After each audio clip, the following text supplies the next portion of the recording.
আপোনালোকে প্লিজ ক'বনে আচলতে কি চলি আছে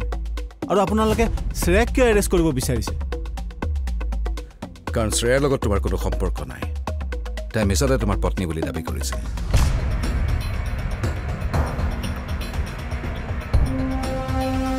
কিন্তু কিয়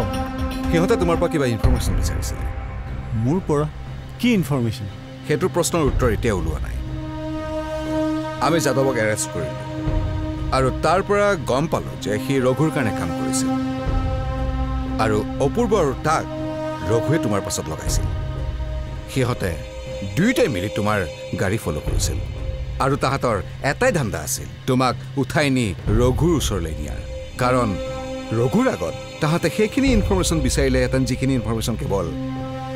তোমাৰ হাতত আছে কিন্তু তোমাৰ গাড়ী এক্সিডেণ্ট হৈ গ'ল আৰু তুমি হস্পিটেলত ভৰ্তি হ'লা গতিকে সিহঁতে সেই শ্ৰেয়া নামৰ ছোৱালীজনীক লৈ আহিলে আৰু তাই তোমাৰ পত্নী হৈ উপস্থিত হ'ল কিন্তু ছাৰ শান্তনুৰ পৰা সিহঁতক এনে কি ইনফৰমেশ্যন দৰকাৰ হ'ব সেইটোৰ প্ৰশ্নৰ উত্তৰ পাবলৈ আমি অপূৰ্ব আৰু শ্ৰেয়াক এৰেষ্ট কৰিব লাগিব এনিৱে এটা কথা স্পষ্ট হ'ল যে তোমাৰ পত্নী শ্ৰেয়া নহয় মায়াহে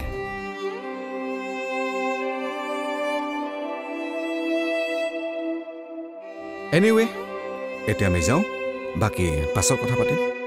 ছাৰ এতিয়া সকলোখিনি স্পষ্ট হৈ গ'লেই যেতিয়া মই এটা নৰ্মেল লাইফ আৰম্ভ কৰিব বিচাৰিছোঁ নিশ্চয় কিন্তু দুদিনমান আৰু ইয়াতে থাকিব লাগিব আহোঁ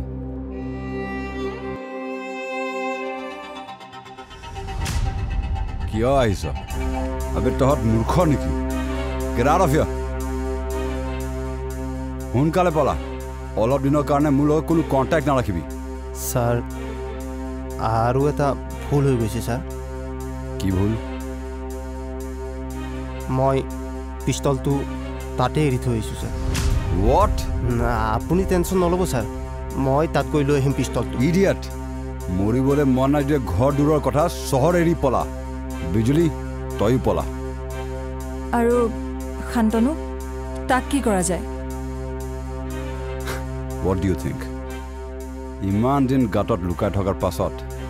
তাক বিচাৰি পাইছোঁ এতিয়া ই মোৰ হাতৰ পৰা সাৰি যাব নোৱাৰে এতিয়া আৰু কি শান্তনু লগাই আছ তাৰ আচল নাম কি পাহৰিল নেকি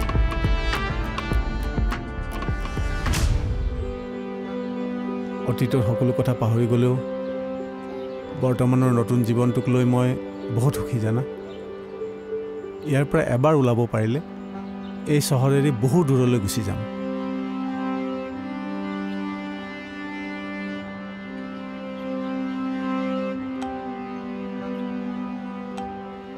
কি হ'ল উঠোৱা ফোনটো ফোন নহয় ফেচবুকৰ নটিফিকেশ্যন অঁ ময়ো এটা ফেচবুকৰ একাউণ্ট খুলিছোঁ নহয় বাহ হয় নেকি কিন্তু তুমি দেখোন ছ'চিয়েল মিডিয়া বেয়াই পাইছিলা আগতে কিয় বেয়া পাইছিলোঁ নাজানো কিন্তু এতিয়া নতুনকৈ জীৱনটো আৰম্ভ কৰিছোঁ যেতিয়া সেইটো আৰম্ভ কৰি দিলোঁ আৰু তুমি অকণমান বহাচোন মই চাহ একাপ বনাই আনো দিয়া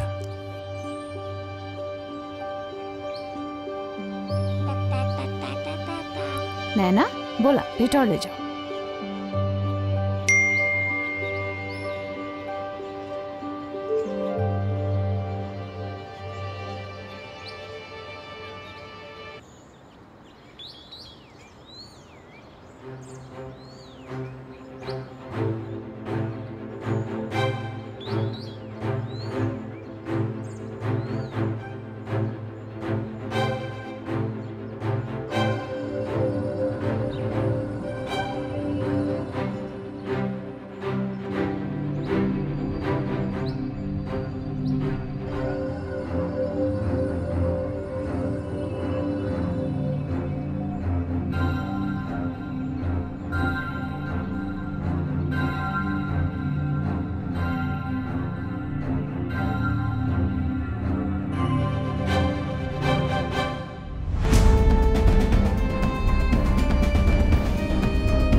এতিয়াৰে পৰা সম্পূৰ্ণ খণ্ড উপভোগ কৰক কেবল টিভিত ৰং চেনেলত।